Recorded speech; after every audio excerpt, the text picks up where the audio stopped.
Hello, hello, and welcome to today's Deep Dive. I am Professor Paolo. And I am Professor Reichel. And we are just so incredibly happy to have you with us this morning. Grab your coffee or your tea, ladies, because today is March 16th, 2026, and we have an amazing class to review. We really do. This is a deep dive into our English Conversations course, specifically the A2 level, right here at AcademiaBSB-Cursus Intelligentus. Exactly. And our entire goal here, especially for all you wonderful adult women balancing work, family, and your studies, is to make English fit into your real life. Yeah, learning online from a distance doesn't have to be lonely. With our BSB methodology and the original materials on the platform, we are right there in your living room with you. We totally are. So let's give a quick rundown of what is coming up today. We are stepping into the shoes of a student from Group T262, the lovely Sandra Teixeira, to look at her latest lesson. The theme is planning trips with my boyfriend. Oh, the drama. Right. We are going to look at the vocabulary you need for that, practice some tricky pronunciation, do a little role play with travel idioms, and then, tackle the extremes of grammar. Yes, the superlatives. Yeah. We will also look at a crazy reading text about deserts, touch on writing, watching real media, and speaking. Plus, a little commercial break in the middle to catch our breath. It is a packed morning.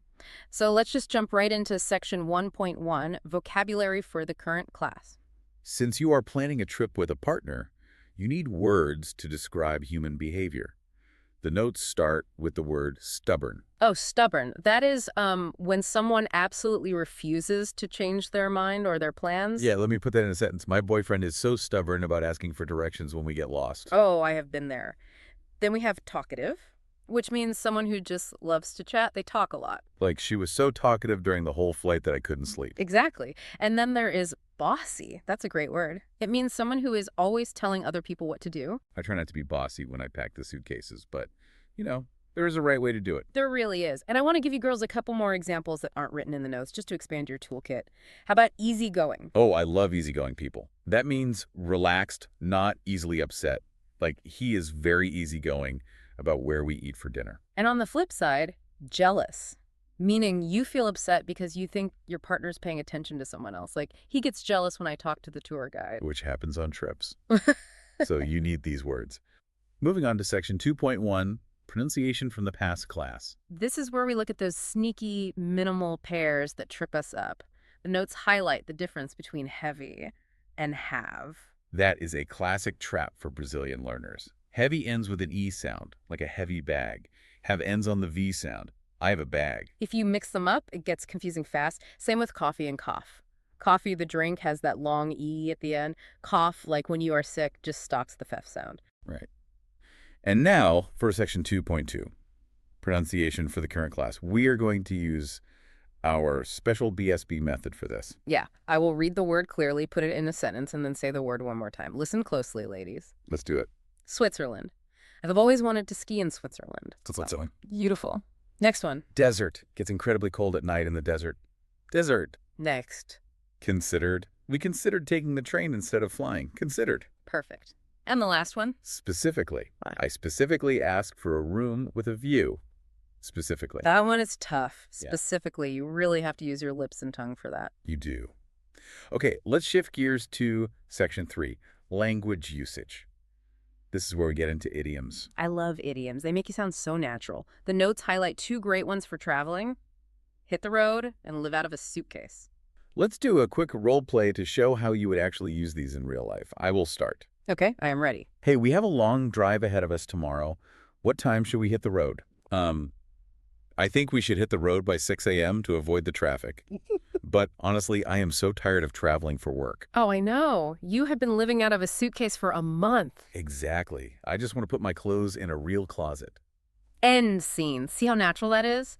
Hitting the road just means to start your journey. And living out of a suitcase means you are traveling so much you don't even unpack. It is such a descriptive, emotional way to use English. Speaking of hitting the road, we are going to take a very quick commercial break. Yes, but don't go anywhere, because when we come back, we are diving into the biggest, most extreme grammar rules and a reading text that will literally blow your mind. See you in a minute. And we are back. Welcome back to our deep dive. Before we jump into the grammar, talking about planning trips with boyfriends reminded me of a joke. Oh no, let's hear it. Okay, so a couple is on a road trip, and they are completely lost. The woman looks at the map and says, "Honey, I think we need to ask for directions." Let me guess, he says no. Worse. He says, "Why?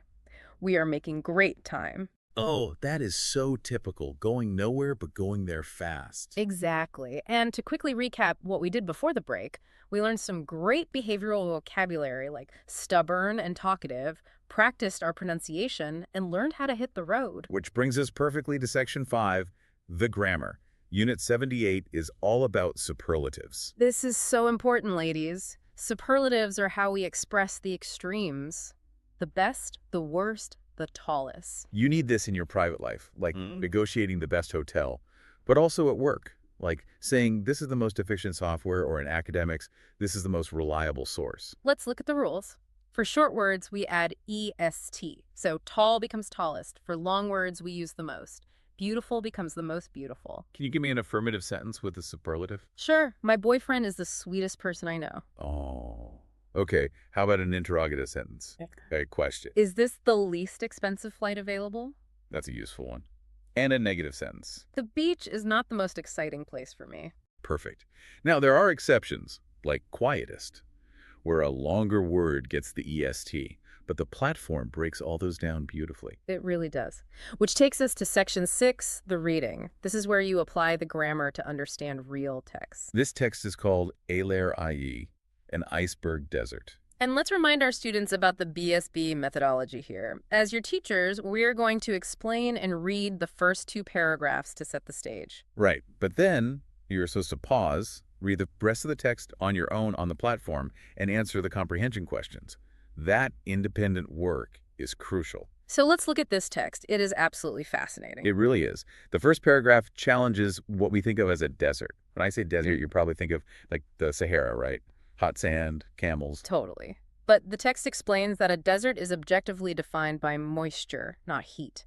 It's an area that gets less than 10 inches of rain or snow a year. And then paragraph 2 drops the bomb. Earth's largest and coldest desert is actually Antarctica. Wait, really? The place covered in ice? Yes. Because cold air can't hold moisture, central Antarctica gets less than 2 inches of new snow a year. It's so cold the snow never evaporates, it just piles up over millions of years into ice. Oh, wow. That completely rewires how you think about the word desert. And the text uses all those superlatives, largest, coldest, to make the point. It's brilliant. Now, expanding on that, if I were writing the next paragraph, I would probably talk about the wildlife that manages to survive in that extreme cold. Like, penguins are basically desert animals. Mind blown. Seriously. Okay, Section 7 is writing. Yes, the goal of this exercise is to write out a full travel itinerary for a weekend getaway. And I want to draw your attention to the teacher's enhancement insights on the platform. The teacher commented that Sandra's itinerary was very clear, but needed more descriptive flavor. Right, so let's propose a different way to answer. Instead of just writing, we will go to the museum, and it will be good. Try using today's vocabulary. Yeah, like we will visit the museum because my boyfriend is very talkative about art, and it will be a once-in-a-lifetime experience. Much better. You're using the new tools. Section 9 is watching. The activity here asks you to watch a short clip of a couple arguing at an airport. Why do we make you watch real-life videos? Because text on a screen is flat. You need to experience native speakers when they are stressed or excited. Exactly. You get to hear the rhythm, the pauses, the emotion. It trains your ear for the real world. Speaking of rhythm, let's move to Section 10, speaking. The purpose here is to practice fluency and intonation. We're going to read this short dialogue slowly with a steady rhythm so you can hear how the words connect. I will be person A, you be person B. Ready? I really think we should go to the beach this year. It is by far the most relaxing option. But you know I hate the sand. The mountains are the quietest place, and the views are the most beautiful. Okay, let's compromise. We can find a lake house. It is the least crowded option. Perfect. Notice how we naturally linked the words together there. It wasn't robotic. That flow is exactly what you're practicing. And honestly, looking at the stats for Group T262, you girls are doing an amazing job. Let's talk about that. The class stats are so encouraging. Individually and as a group, you are right on track to conquer this A2 level.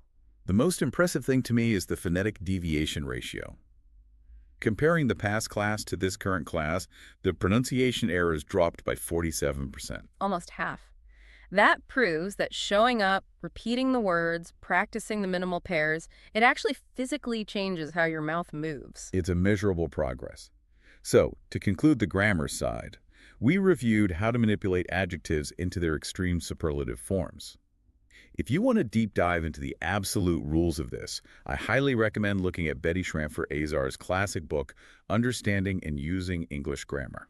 Oh, that is the holy grail of grammar books. It explains all the historical spelling quirks beautifully. So, what is coming next? Let's look at the upcoming linguistic scope. Oh, get ready. Next class, we are looking into the future. Literally. We're going to tackle the epic battle between the words will and going to. Yes. Like, are you going to pack your bags or will you pack your bags? They both mean the future, but they carry totally different intentions. We're going to find out exactly how to wield them next time. Or, wait, will we find out? You'll just have to tune in. Exactly. To wrap up our wonderful session today, I want to leave you with a quote from a truly iconic female author, Maya Angelou. Oh, I love her. This is from her 1993 book of essays, Wouldn't Take Nothing for My Journey Now.